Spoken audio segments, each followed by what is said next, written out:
Ipinagpaliban po ng Sandigan Bayan 2nd Division ang pagbasa ng sakdal sa kasong graft ni Senador Jinggoy Estrada at dating DPWH Secretary Manuel Bonoan. Ayon po sa abogado ni Estrada, hihilingin ng senador na makadalo sa arraignment sa pamamagitan ng video conferencing.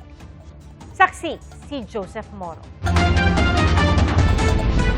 Balik anti-graft court si Senador Jinggoy Estrada ngayong araw. Nakaposas siya at suot na ang uniformeng may tatak na PDL o Person Deprived of Liberty. Di tulad kahapon ang dalhin ng mga umarestong tauhan ng pulisya.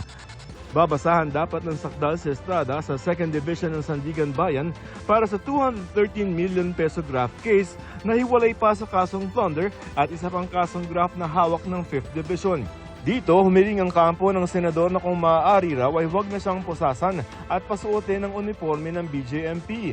Pinagkokomento muna ng korte ang ombudsman bago nila ito desisyonan. Ang kapwa-akusado ni Estrada na si dating Public Works Secretary Manuel Bonoan naka-wheelchair nang dumating.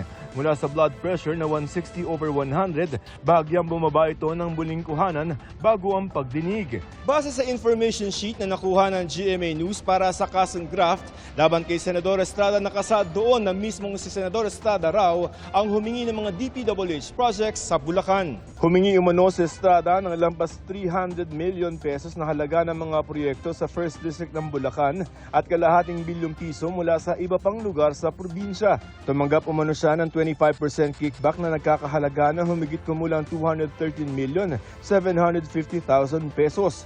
Pinababasura ng kampo ni Estrada ang kasong yan. Pero ang motion hindi pa nakarating sa ombudsman at humingi ang ombudsman ng panahon para sagutin ito. Kaya ipinagpaliban ang pagsasakdal ni Estrada at Bonoan sa June 4.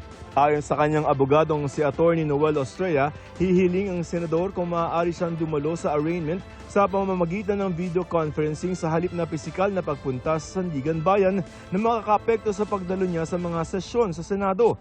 Tila paghahanda kung sakaling payagan ang virtual na pagdalo sa Senado ng mga nakadeteneng senador. Ayon kay Sandigan Bayan Presiding Justice sa 2nd Division Chairperson Geraldine Econg, pwede ang video conferencing sa mga proseso ng korte pero hindi raw nila pwedeng diktahan ang Senado na payagan din ito. Tumangging magbigay ng pahayag si Estrada tungkol sa kaso, hindi rin niya pinangalanan ng mga umano'y namilit sa kanya na lumipat sa minorya sa Senado. Sa halip ay binati niya ang inang si dating First Lady Loy Ejercito. Gusto ko lang batiin nanay ko ng happy 96th birthday ngayon. Yun lang, happy birthday ma'am. Kasunod niya na ibinalik na si Estrada sa New Quezon City Jail sa Payatas. Doon ay natsyempohan din ng GMA News si Agimat Party List Representative Brian Revilla na dumalaw sa amang si dating Senador Bong Revilla. Nakapiit si Revilla dahil sa kinakaharap na kasong malversation kaugnay sa umano'y Ghost Flood Control Project sa Pandi, Bulacan. It's hot inside. We only see him at the common area. Ang kwento niya, he's in a cell. May mga kasama din siya doon. It's really tough. I don't, hirap ng kalagayan po ng maging isang PDL and lalo na po sa pamilya. Wala raw communication gadget o TV sa loob. Sa kwento mo yung nangyari kay Senator Jinggoy? Well, I'm sure, nakikipag-uusapan din naman yan sa mga pangyayari and I'm sure, yun nga, kita kami. What was his reaction? Well, it's, wala tayong magagawa. That's how everyone has to go through the process. Sa pahayag ng Bureau of Jail Management and Penology, siniguro nila sa publiko na si Senador Estrada at iba pang high-profile detainees ay ihahanay sa general PDL population at hindi makakatikim ng VIP treatment. Sa PNP General Hospital naman, ibinalik si Bonoan. Inilipat siya sa male medical ward para sa patuloy na medical monitoring at pag-aalaga. Nakabinbin pa ang motion ni Bonoan para payagan siyang ma-hospital arrest. Ako si Joseph Morong, ang inyong saksi. Dismayado si Senador Rodante Marcoleta sa pagtrato ni DILG Secretary John Vic Remulla kay Senate President Alan Peter Cayetano noong inaresto si Senador Jinggoy Estrada kahapon. Dagdag ni Marcoleta, hindi man lang daw ito ipinotesta ng minorya, bagay na pinalagan ni Senador Panfilo Lacson. Saksi si Ian Cruz.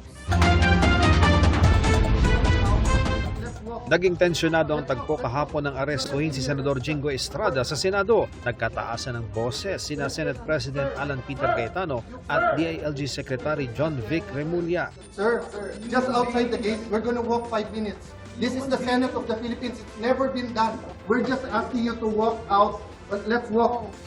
Let's walk. You can arrest me right now. You can arrest me. This is the Senate. This is the Senate. Sir, this is the Senate. Not for me. That's not for me. It's for the Senate. Kalaunan ay nabasahan din ng Miranda rights si Estrada. Kabilang sa mga naroon si Senador Rodante Marcoleta. Ang sinasabi ko sa iyo ngayon, yung damdamin ko na hindi man lamang kami pinagbigyan, sinigawan ng SP President, ang Senate President, bakit naman ganun ang naging pagtrato na? Okay. Parang minaliit na kami. Sentimiento pa ni Marcoleta, hindi man lang nagpahayag ng protesta ang minorya. Wala man lang ipinakita na protesta. 24 kami, dapat walang walang iwanan doon. Opo. Ang presidente ng Senado dapat igalang. Meron bang isa sa kanila na nagsabi sa SILG? SILG, wag naman ganon. Kabilang si Marcoleta sa mga hindi dumalo sa sesyon kahapon. Personal na desisyon daw niya ito. Sabi ni Senador Ping Lacson, ang pagliban ng majority bloc sa sesyon ng Senado ay isa raw tangkang gawing hostage ang trabaho ng lehislatura. Hindi raw ito pagtindig para sa kasarinlan ng Senado, kundi pagtalikod sa tungkulin. Sinagot din ni Lacson ang pahayag ni Marcoleta. Anya, kasalanan pa ng minority bloc na hindi nagprotesta dahil sinigawan ang Senate President. Pasalamat nga raw sila na hindi binigwasan ni Remulla si Cayetano dahil sa inasal niya. Sabi naman ni Senadora Risa Ontiveros, lahat ng damdamin ay valid. Lahat ng mga damdamin na yan valid. Doon sa pagtapik, tanungin na lang nila si Senator Jinggoy kung sino-sino sa amin sa minority ay nananatili pa rin yung pag-care sa kanya bilang tao. Ang nangyayari ngayon sa Senado, ikinadismaya ng pamilya ng mga miyembro ng Senado bago ang martial law. Hindi raw ito ang Senado na kanilang kilala. Ayon sa kanila, ang Senado raw ngayon ay Senadong ikinahihiya ng buong bansa. Ang Senado na dati raw pandayan ng mga batas, naging kampo na ngayon ng mga lantarang lumalabag sa batas.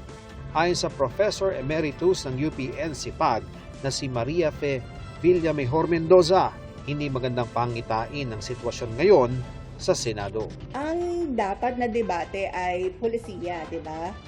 Pero parang ang nangyayari, parang personal na interest ng majority ang isinusulong at hindi yung para sa Senado as an institution. Nakakalungkot kasi parang nilalaro nila ang isang institusyon ng gobyerno. Hindi maganda itong pangitain kasi ang institusyon ng gobyerno ay para sa bayan, hindi para sa maliliit na tao lamang o kukunting tao lang. Ako si Ian Cruz, ang inyong saksi. Dapat daw ikabahala ng mga naniniwala sa demokrasya ang mga nangyayari sa Senado ayon kay Vice President Sara Duterte. Sabi ng Vice Presidente, ginagamit ang mga institusyon ng gobyerno at pera ng taong bayan laban sa anumang oposisyon. Anya, sa halip na tutukan ng mga tunay na problema, ginagamit umano ang kapangyarihan para patahimikin ang mga disang-ayon.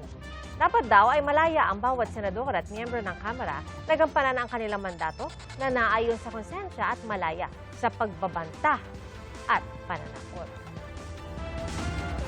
The current state of our nation reveals three disturbing realities. First, the effort to divert attention from legitimate questions surrounding the flood control controversy. Second, the willingness to disregard constitutional safeguards in pursuit of a politically motivated impeachment. And third, the relentless pursuit of greater political power under the guise of charter change. Walang direktang sagot at puro teknikalidad lang umano ang naging tugon ni Vice President Sara Duterte sa articles of impeachment laban sa kanya. Ayon po yan sa House Prosecution Team. Saksi, si Jonathan Andal. Depektibo at hindi raw akma sa konstitusyon ng articles of impeachment. Ganyan inilirawan ni Vice President Sara Duterte ang impeachment complaint. Kaya ipinababasura niya sa impeachment court ang mga reklamo laban sa kanya. Pero kinontra ito ng House Prosecution Team. Wala doon sa Senate impeachment rules na pwedeng ipabasura ang impeachment. There are no options like dismissal, like remand, like clarification. Wala. Wala po yan sa mga options na ibinigay ng Constitution at ng Senate Rules on Impeachment. Ang option lang po na ibinigay sa atin is trial forthwith. And after trial, dalawa lang ang pwede nitong puntahan. Either conviction or acquittal. Sabi sa Article 11 ng ating saligang batas, mayroong exclusive power ang Kamara na magsimula ng kaso ng impeachment. Kakailanganin din ng boto na hindi bababa sa 1/3 ng mga miyembro ng Kamara para sa magiging articles of impeachment. At sa oras na may articles of impeachment na, dapat magpatuloy agad ang paglilitis ng Senado. Paliwanag din ni UP Constitutional Law Professor Paulo Tamase, ang sinasabi sa saligang batas ay hindi pwedeng ibasura ng Senate Impeachment Court ang impeachment complaint nang walang paglilitis. Hindi pwede mag-decide yung impeachment court to dismiss the case. No? If you look at the text of the Constitution, what it says is trial. And trial involves really the presentation of evidence. Ang trabaho raw ng Senado, litisin ang articles of impeachment oras na hawak na nila ito dahil anya natapos na sa Kamara ang pagkilatis. And therefore, ang trabaho ng Senate now is not to second-guess or review what the House did. They are co-equal in government. So just as the House cannot review the Senate, the second cannot review the House. Binigyan din niya ang pagkakaiba ng impeachment court sa regular court kung saan maaring may basura ang kaso. Normally, in courts outside of the Senate, so in normal judicial courts, mayroon talagang mga preliminary grounds to dismiss a case on procedural issues. And the reason why the court does that is for one of many possible technical legal reasons. What we have is an impeachment proceeding that is really looking out for what is the truth on these important impeachable grounds or issues. Naisumita na kahapon ang sagot ng Vice Presidente sa mga reklamo. Ayon sa House Prosecution Team, wala raw itong laman na sagot sa mga akusasyon. Ito ay maletang walang laman, parang wala naman silang sinagot, point per point. We were anticipating na finally makikita na natin yung kasagutan niya dito sa confidential fund, sa bribery, sa unexplained wealth, and even in threat. But apparently, ang laman ng sagot niya are constitutional issues again.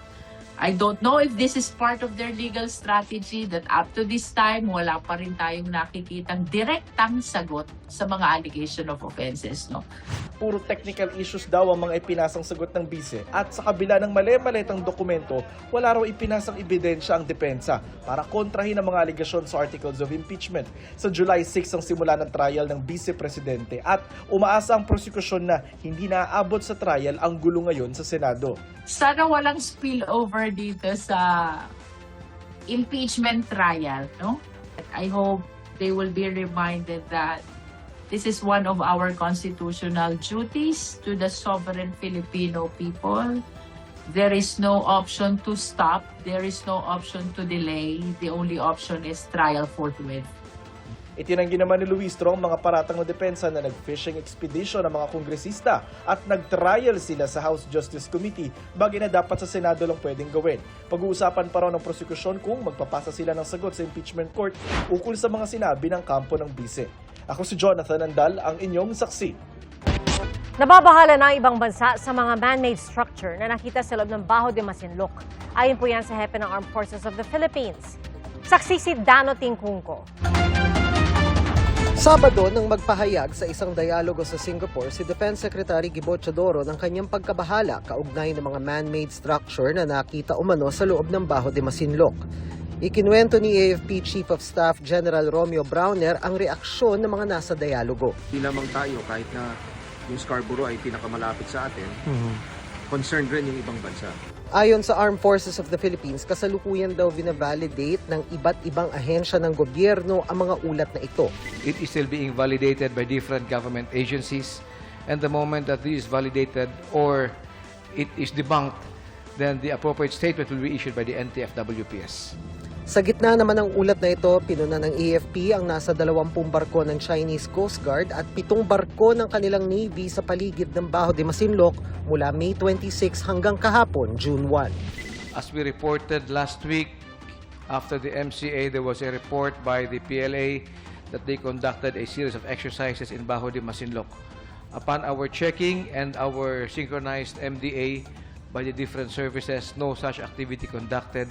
So the numbers are just the presence of the PLA Navy and the Chinese Coast Guard. Ako si Dano Tingkung ko, ang inyong saksi. Bukod po sa aksyon, magpapakilig din ang afternoon prime series na Kamao. At tampok dito ang tambalan ni Anton Vinson at Shanti Videla. Dati nang nagkatrabaho ang dalawa sa Macca, pero aminado si Anton na naging hamon para sa kanya ang pagkakakilanlan sa pagitan nila ng leading lady. Nagkakailangan daw sila sa set nung una kaya niyaya niya ang aktres na magkaraoke. Gusto rin daw niyang makilala pa lalo si Shanti.